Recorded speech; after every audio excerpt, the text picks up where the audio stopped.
You're not following the election at all? Not that election, no. No, I see, here's my philosophy. I think of things in terms of technology and states of technology.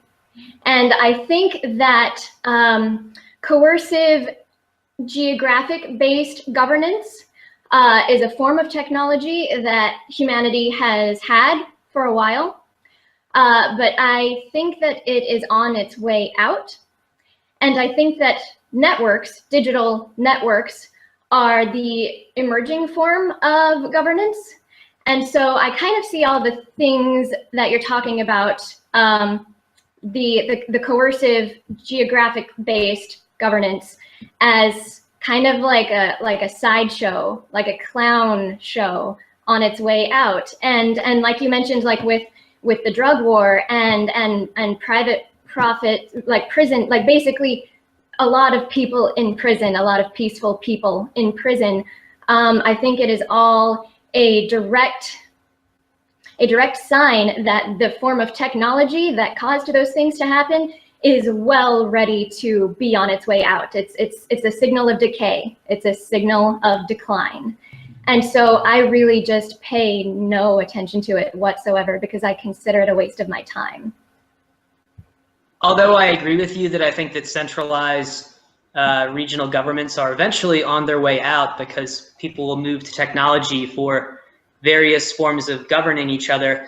I couldn't disagree more with your outlook there because I just saw an article the other day. There was a man in Miami who was, I believe, incarcerated and I believe mentally ill. That was the allegation. And the guards moved him as a punitive measure. The guards moved him into a shower, locked him in there, and kept it on full heat for about 2 hours. And apparently he was screaming to get out. This was one of the top news stories on Reddit the other day. He was screaming to get out until his skin fell off, and he died. And apparently the prison guards called that practice slippage. It's slippage when the skin falls off. And we are in a population here in the United States that has the highest percentage of our own people in prison of any country in the world, even China, which puts a lot of people in prison. Percentage-wise, they put less people in prison than we do. And so until we put a full stop to the drug war and the private prison industrial complex, there are real people not that much different from me or you who, because they live in the wrong state and have a weed pipe on them, or because of whatever circumstance, they don't get the experience that a well-connected Californian or well-connected New Hampshire resident gets. They get put into something like that. And so to me, even though yeah, a lot of this stuff, a lot of national politics strikes me as a distraction and a dog and pony show, but I don't want to remain silent because I do see a big difference in how we'd be governed if we got a Jeb Bush who would continue private prisons and continue that horrific stuff, or if we got a Hillary Clinton who would just laugh when she's asked about that, you know, that kind of cruel laugh. To me, I see a difference between that and maybe getting somebody who's a little bit more of a rogue or whatever you want to call them, get somebody who'd be like, wait a second, we got to stop doing this shit. We can't have people who are being put in the shower stalls and burned to death because we have this out-of-control private prison complex that for some reason the corporate media doesn't like to talk about how many people are going to prison for marijuana and how many people are going to prison for what amounts of thought crimes, you know, things that are nonviolent and there's no victim, right? Like, who's the victim when you have a weed pipe in Kansas and then you get put into a terrible private prison for 5 years and get raped every day? I met a woman in Colorado who actually went to prison in Kansas and it changed her life. You know, that experience negatively impacted her life. And so that's why I speak about this stuff, not because I think it's perfect. And I realize that people have probably less influence than they should, but at least we have some options and I don't want to remain silent. And I couldn't agree with you more in terms of seeing truly horrible things happening and saying, wow, is there anything I can do to lessen this horrible thing that is happening to my fellow man, my God?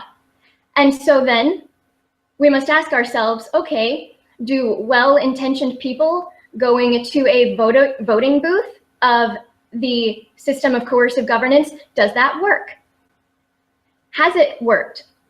It's been taking place every 4 years for the past, what, over 100 years. And it seems that the violence has only increased rather than decreased. So then we must ask ourselves, okay, perhaps is there a different way to vote? Perhaps are these people who are putting others in showers and killing them, perhaps are they being enabled to do that by this system having so much relevance, and more accurately by this system having its own piggy bank, which I support every time I use their dollar? Well, now you're hitting on something really interesting, because the reason why I've been so passionate about this stuff, you know, I was always a journalist, so there was no expectation that I'd ever make a lot of money, right? Because you pretty much max out at 50K a year if you're an honest journalist anyway. It's not a lot of money in just writing and giving your opinions unless you go the CNN route. But I think that what excites me so much about cryptocurrency is back when I was covering all the national security stuff, it just blew my mind how much money was going to things that struck me as unconstitutional and not very intelligent and just kind of like mean stuff. Like, why are we doing this? This is just unfriendly, you know, like to spend this much money on drone manufacturing when we have people in the United States who are malnourished, you know, kids in certain urban areas actually malnourished. That strikes me as unfriendly. So eventually I got out of the business of commenting on national security and punditry about it because it's so depressing. And it seemed like there was no solution. Like, how do we get out of this? These people have all the power. They're spying on us with the NSA. And like, it seems like they've already won the game. Like the military-industrial complex that Eisenhower warned about some like, what, 70 years ago almost? That has literally come true in certain parts of the world and has become this economic force that selects our politicians and selects what we do policy-wise. And it's all about keeping up demand for drones and keeping up demand for bombs and keeping up demand for tanks and software that spies on people and all the military stuff. So Bitcoin, when I first heard about it and then was actually convinced that it wasn't a joke, so several months later when I was, you know, given a proper tech explanation of it, I was like, oh wow, you know, if we can undermine these criminals' ability to manufacture money out of thin air and then force us to transfer our very limited time alive as human beings, we have to transfer our waking time $4 when we work, and yet most of the dollars seem to go effortlessly. Billions and billions of dollars go to war and go to defense contractors. But as a person in the economy, we can only kind of go for the scraps. We're not given the kind of access to the pipeline that Jamie Dimon and the other too big to fail banks get. We don't get that Federal Reserve pipeline. So to me, it seemed like a great kind of indirect way to just make all this stuff go away at some point, you know? By over time, people are going to choose currencies that are not created by government, but are just created by either agreement or network power or whatever people decide on. So I think it's huge.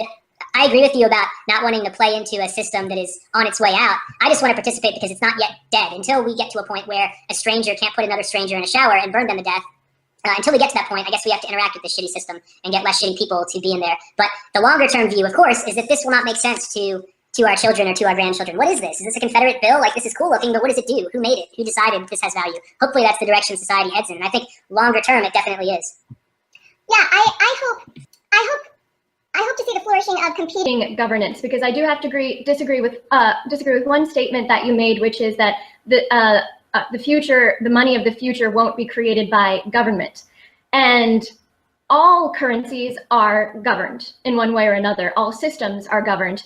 And so I believe that the future toward a humanity that is more peaceful and less inclined to violence is simply that our governance structures compete and that we choose from among them. Because as I said before, like, I might actually slap my manservant around and cause like tyrannical governance in our household if I didn't know that I have to compete.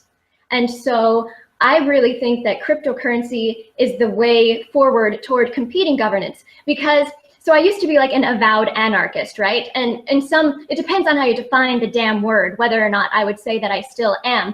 But I used to believe that governance itself was somehow problematic. And then I start learning more about like networking and computing and these sorts of things, basically how cryptocurrency works. And then it's like, okay, actually, there is no escaping governance whatsoever if you define governance as simply the process by which changes or decisions in a group of more than one person is made. And so if that is governance, well, then governance is awesome. Governance is, I mean, you and I had a small form of governance when we agreed to do this interview together. You know, I agreed that you would start the thing and that I would be on your show and whatever. It was like a tiny little minuscule governance contract that we made. And so governance is awesome. And for some reason, governance seems to go hand in hand with currency, okay?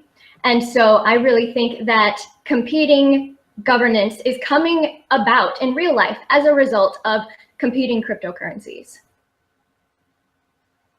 That's really interesting. Definitely the agreements that people make, that's what makes up the most of society, you know, like financial contracts saying when your book sells so many copies, your royalty rate will be this, or if you damage this apartment before your lease expires, then you owe us this. It's like that's what society is a system of agreements. And now that we can write those agreements using blockchains, you know, the people who don't understand smart contracts at all, they're like, oh, Seaman, you and your smart contracts.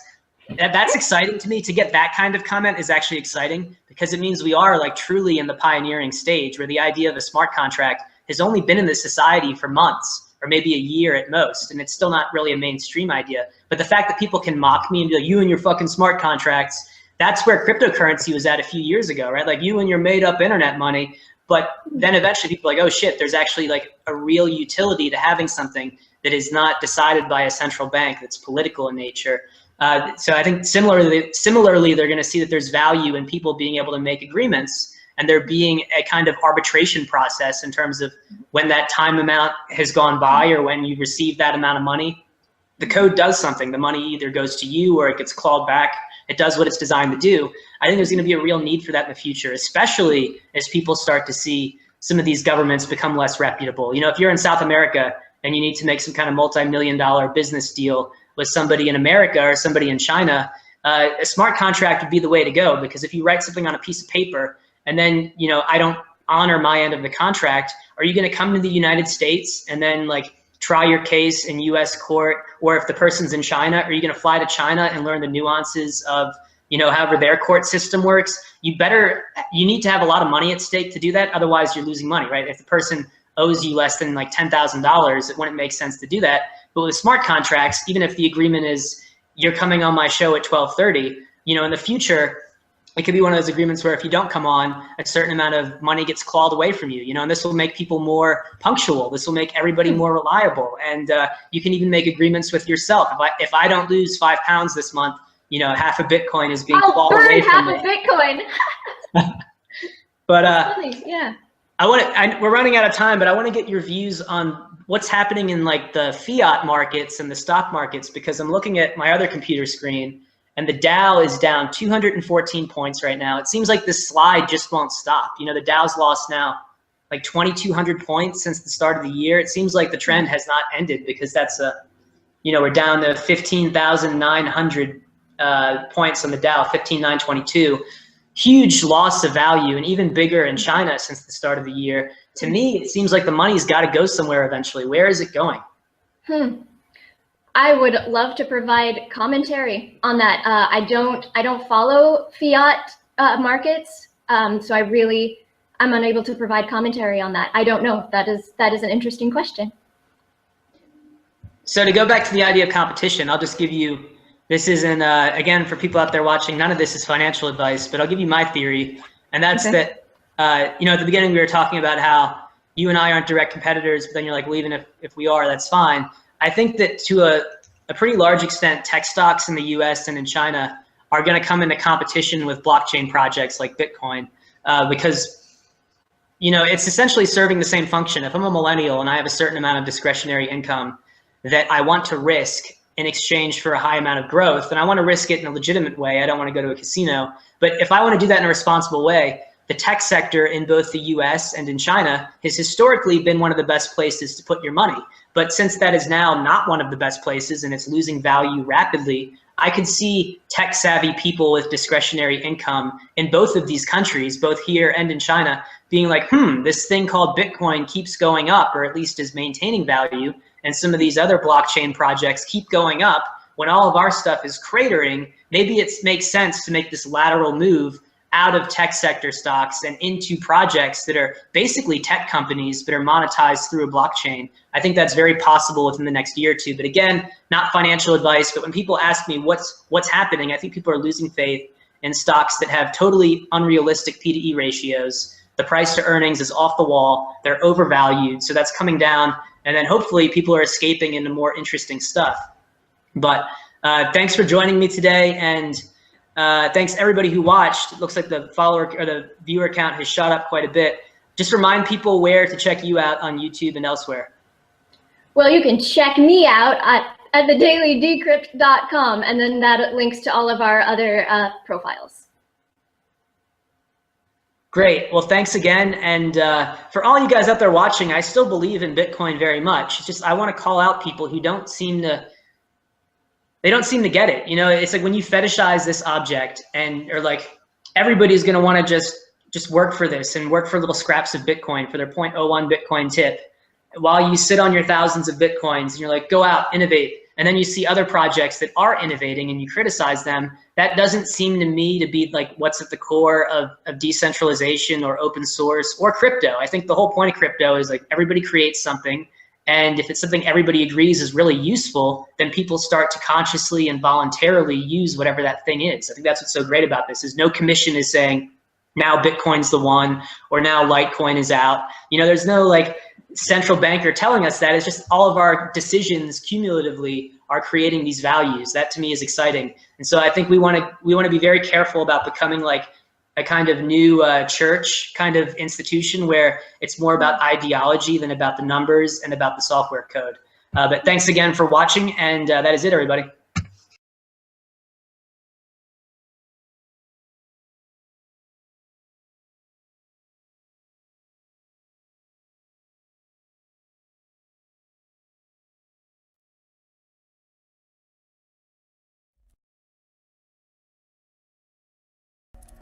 I do expect to see lots of alternative currencies emerge.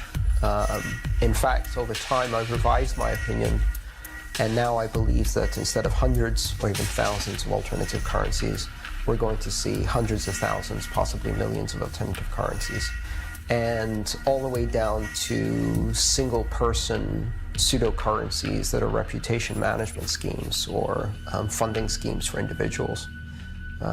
Novelty coins and fad coins and meme coins and coins created by 5-year-olds and 6-year-olds in school to trade with their friends. We're going to see millions of currencies. However, all of these currencies will come as successors to Bitcoin, and I think many of them, the ones that will achieve monetary value, will achieve it in collaboration with Bitcoin synergistically. In fact, I wouldn't be surprised if we see several coins backed by Bitcoin, where Bitcoin acts as the reserve currency, as the store of value for long-term consideration. Over time, we may see Bitcoin be used mostly for very large value transactions, very much like the gold standard. And then more nimble currencies take on a more transactional role for day-to-day purchases and things like that. But if they do so, they only strengthen Bitcoin. They don't replace it.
When I first heard this flat earth subject, I dismissed it without even giving it a second thought. But more recently, at the beginning of 2015, I ran across a few flat earth videos again. And while looking into the fake moon photos circulating around, I saw that people were claiming that the images from Earth from space were fake as well. Pretty soon the flat earth subject became viral online. And after looking at the Apollo missions one night and coming to the conclusion that they were nothing more than a huge con game, it jarred my memory about something.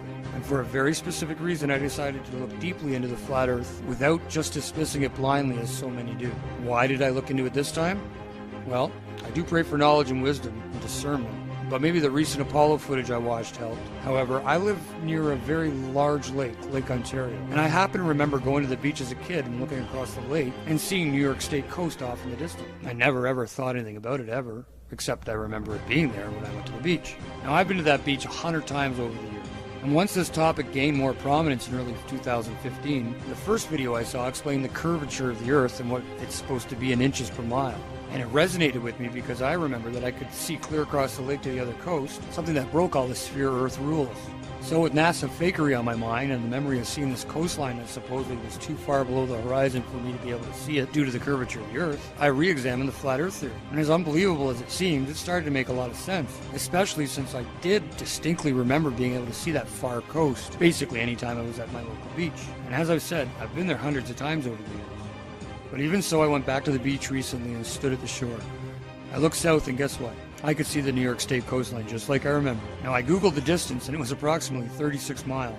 I learned what the curvature of the Earth is supposed to be exactly at that distance, and according to the people that believe in the sphere, I found out that the coast should have been buried below my ability to see it by almost 900 feet. That part of the New York State coast had a top elevation of less than 300 feet. So that left at least a huge 600-foot discrepancy, and even more because I could see some of the height of the far shore.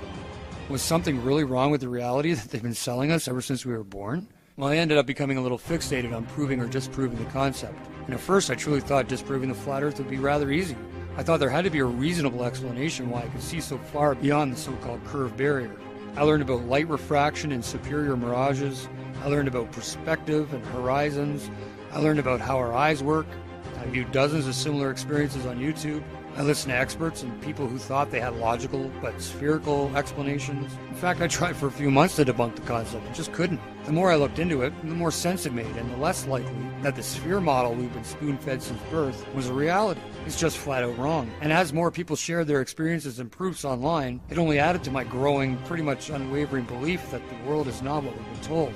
And learning about how our eyes work and how perspective work helps a lot with understanding sunrises and sunsets and ships disappearing hull first at sea and other supposed sphere Earth proofs. I can't say for certain what shape the Earth is or how big it is, or if there's an Antarctic ring or a barrier beyond it, or if it's an infinite plane.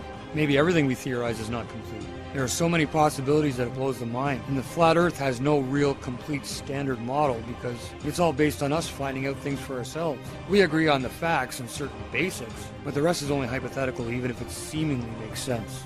And as the evidence mounts for both the flat Earth and against the sphere, I wanted to create a special place where folks can learn and share what they've learned with other supporters. Differences of opinion are certainly going to come forth and should be expressed openly. But remember that the goal of my videos and their corresponding threads is to provide the opportunity to use each of us to learn and grow in any area that any of us has a problem in. If there is a thing you can't understand, then ask. Someone will have an opinion and we can go from there. If you have a point to make against what is considered an accepted flat Earth fact, please provide any relevant links or supporting proofs or videos.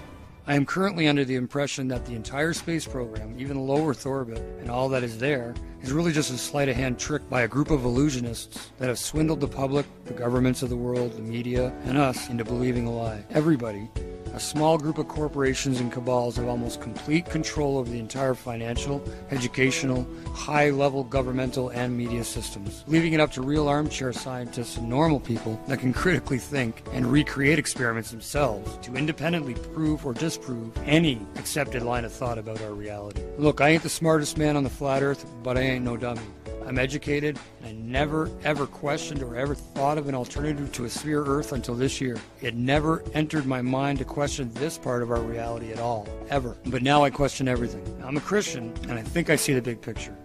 Thanks for watching my video. If you'd like to see more proof against the heliocentric model and proof against the sphere, then make sure to subscribe to my channel. And if there's anything you disagree with, make sure you leave a note below explaining exactly why. Remember, folks, follow the golden rule. God loves you. We'll talk soon.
Esta idea me vino hoy especialmente cuando vi otra vez una chica ahí pidiendo dinero por la calle. Actually, I must say first, this idea today I got especially when I saw again one girl begging for money in the streets. Me gustaría ayudar, pero yo tampoco me sobra mucho el dinero. I would really like to help everybody, but I don't have either too much money. And así que me vino la siguiente idea. So I got the following idea. Es más bien un juego. It's rather a game. Lo que es muy importante, elegir un monedero de Bitcoin que solo tú misma tienes la llave privada. What is very important to choose Bitcoin wallet company which you only possess the private key. For example, blockchain.info. Por ejemplo, la empresa blockchain.info. Luego imprimir en papel la llave privada y también guardarlo tú mismo. Then to print in paper the private key and of course save for yourself that private key. Bueno, ya estamos imprimiendo, imprime por lo menos 10. So now we are already printing, so at least print 10 directions, 10 direcciones. Luego pones algo de Bitcoin, una cantidad, lo que te da la gana en esta dirección. Then you put some Bitcoin, the amount, whatever you want, and that in these directions. Y la próxima vez que sales de casa ya tienes algo que dar a los que están ahí pidiendo por la calle. And the next time you go out of the house, you have already something to give for these people who are begging on the streets. Y por ejemplo, y claro, para tus amigos, amigas, and for your friends, of course. Eso da motivación a la gente para aprender Bitcoin y this gives motivation for the people to learn about Bitcoin. Y la parte del juego consiste en lo siguiente, and the game part consists in the following. Explicas a la gente, mira, esta es la clave privada, que es la clave secreta. You explain to the people, look, this is the private key, which must be secret. And you have it, and me, and explicas, esa persona y yo mismo la tiene. Y antes pensaba en 5 años, pero luego cambié un poco de idea de hasta 4 años. First I thought of 5 years, but then I changed my opinion to 4 years, later explain.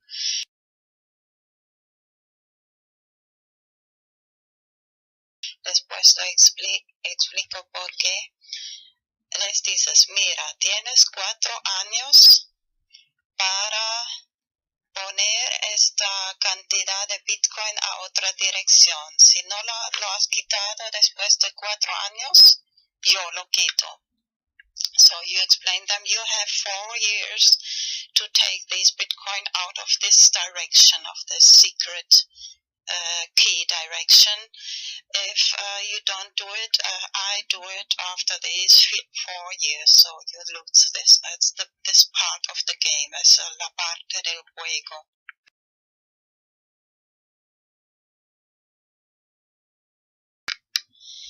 He creado este hashtag BTC4 para hacerlo un poco popular.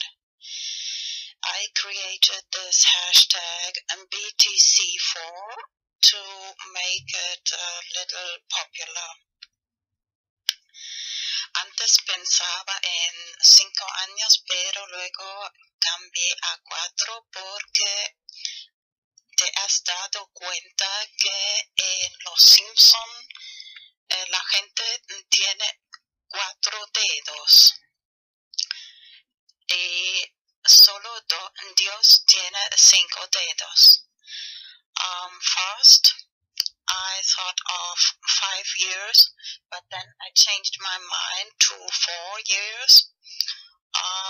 Did you notice that in The Simpsons, people have 4 fingers and only God has 5 fingers? I'll show some pictures. Voy a enseñar algunas imágenes de Los Simpsons, de los manos y dedos de Simpsons.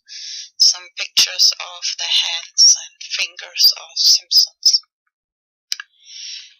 Pero antes quiero recordar que es muy probable que en también 4 o 5 en los próximos años el valor de Bitcoin puede subir mucho. Just want to remember before that the price of Bitcoin, the value of Bitcoin can rise very much in these next years. Así que si solo pones una cantidad pequeña, más tarde puede ser de gran ayuda. Even if you just put a little small amount, later it can be big help. No solo para, bueno, es un juego. Si la persona lo quita antes de 4 años, es para esta persona. Si no, es para ti, si te recuerdas y guardas bien la llave privada. So this is the game part. If the person takes the money out, it's for that person. But if they forget it after these 4 years, you can take it out. And it can be really... Bueno, imprimir también la llave pública y la llave privada. Y si, por ejemplo, okay, first translate. Print not just the private key, but also the public key. Así que si, por ejemplo, explicas a la gente, Mira, si alguna persona quiere enviarte Bitcoin, pero tú no tienes ninguna dirección, así que puedes dar esta llave pública a la persona. Mira, muy bien, la llave pública, no la llave secreta. Das a esa persona o cualquier persona y te pueden enviar Bitcoin a esa dirección. So remember, the public key you can give to anybody, and if somebody wants to send you some Bitcoin and this person doesn't have any, so you have already this public address where they can send you Bitcoin. ¿Qué es Bitcoin? Bitcoin es la primera moneda digital descentralizada. Los Bitcoins son monedas digitales que puedes enviar a través de Internet. Comparado con otras alternativas, Bitcoin tiene numerosas ventajas. Los Bitcoins son transferidos directamente de persona a persona a través de la red sin pasar por un banco u otro intermediario. Esto significa que las comisiones son mucho menores, puedes usarlo en cualquier país, tu cuenta no puede ser congelada y no hay prerequisitos o límites arbitrarios. Miremos cómo funciona. Los bitcoins son generados en todo Internet por cualquiera con un programa gratuito llamado minero de Bitcoin. Crear bitcoins requiere una cierta cantidad de trabajo para cada bloque de monedas. Esta cantidad se ajusta automáticamente por la red para que los bitcoins siempre sean creados a un ratio predecible y limitado. Tus bitcoins se guardan en tu billetera digital, que te resultará familiar si usas banca digital. Cuando transfieres bitcoins, una firma electrónica es añadida. Pasados unos minutos, la transacción es verificada por el minero y es almacenada permanente y anónimamente por la red. El software de Bitcoin es completamente abierto y cualquiera puede revisar el código. Bitcoin está cambiando las finanzas de la misma manera que la web ha cambiado el periodismo. Cuando cualquiera tiene acceso al mercado global, florecen grandes ideas. Miremos algunos ejemplos de cómo los bitcoins están usándose hoy en día. Puedes comprar videojuegos, regalos, libros, servidores y calcetines de alpaca. Existen varias casas de cambio donde puedes intercambiar tus bitcoins por dólares, euros y más. Los bitcoins son una gran forma para que pequeños negocios y autónomos reciban publicidad. No cuesta nada empezar a aceptarlos, no hay cargos o comisiones y recibirás negocio adicional de la economía Bitcoin. Para tus primeros bitcoins y más información, visita weusecoins.com.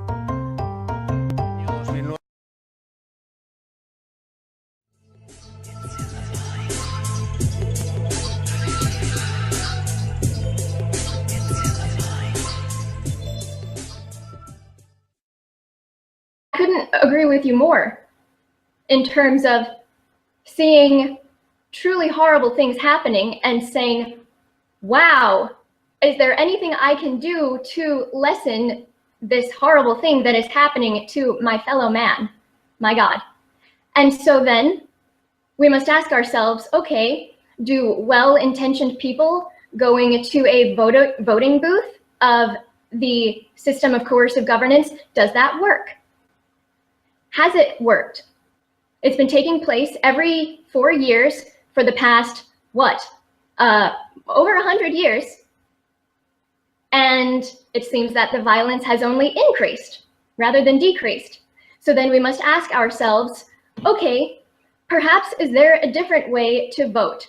Perhaps are these people who are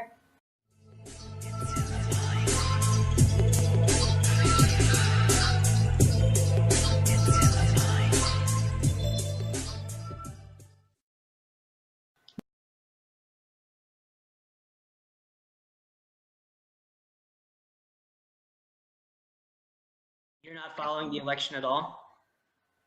not that election, no. No, I see, here's my philosophy. I think of things in terms of technology and states of technology. And I think that coercive geographic-based governance is a form of technology that humanity has had for a while. But I think that it is on its way out. And I think that networks, digital networks, are the emerging form of governance. And so I kind of see all the things that you're talking about, the coercive, geographic-based governance, as kind of like a sideshow, like a clown show on its way out. And like you mentioned, like with the drug war and private profit, like prison, like basically a lot of people in prison, a lot of peaceful people in prison. I think it is all a direct sign that the form of technology that caused those things to happen is well ready to be on its way out. It's a signal of decay. It's a signal of decline. And so I really just pay no attention to it whatsoever. Hype on them, or because of whatever circumstance, they don't get the experience that a well-connected Californian or well-connected New Hampshire resident gets. They get put into something like that. And so to me, even though, yeah, a lot of this stuff, a lot of national politics strikes me as a distraction and a dog and pony show, but I don't want to remain silent because I do see a big difference in how we'd be governed if we got a Jeb Bush who would continue private prisons and continue that horrific stuff, or if we got a Hillary Clinton who would just laugh when she's asked about that, that kind of cruel laugh. To me, I see a difference between that and maybe getting somebody who's a little bit more of a rogue or whatever you want to call them, get somebody who'd be like, wait a second, we got to stop doing this shit. We can't have people who are being put in the shower stalls and burned to death because we have this out-of-control private prison complex that for some reason the corporate media doesn't like to talk about how many people are going to prison for marijuana and how many people are going to prison for what amounts of thought crimes, things that are nonviolent and there's no victim, right? Like, who's the victim when you have a weed pipe in Kansas and then you get put into a terrible private prison for 5 years and get raped every day? I met a woman in Colorado who actually went to prison in Kansas, and it changed her life. That experience negatively impacted her life. And so that's why I speak about this stuff, not because I think it's perfect, and I realize that people have probably less influence than they should, but at least we have some options, and I don't want to remain silent. And however, because I consider it a waste of my time. Although I agree with you that I think that centralized regional governments are eventually on their way out because people will move to technology for various forms of governing each other. I couldn't disagree more with your outlook there, because I just saw An article the other day. There was a man in Miami who was, I believe, incarcerated and I believe mentally ill. That was the allegation.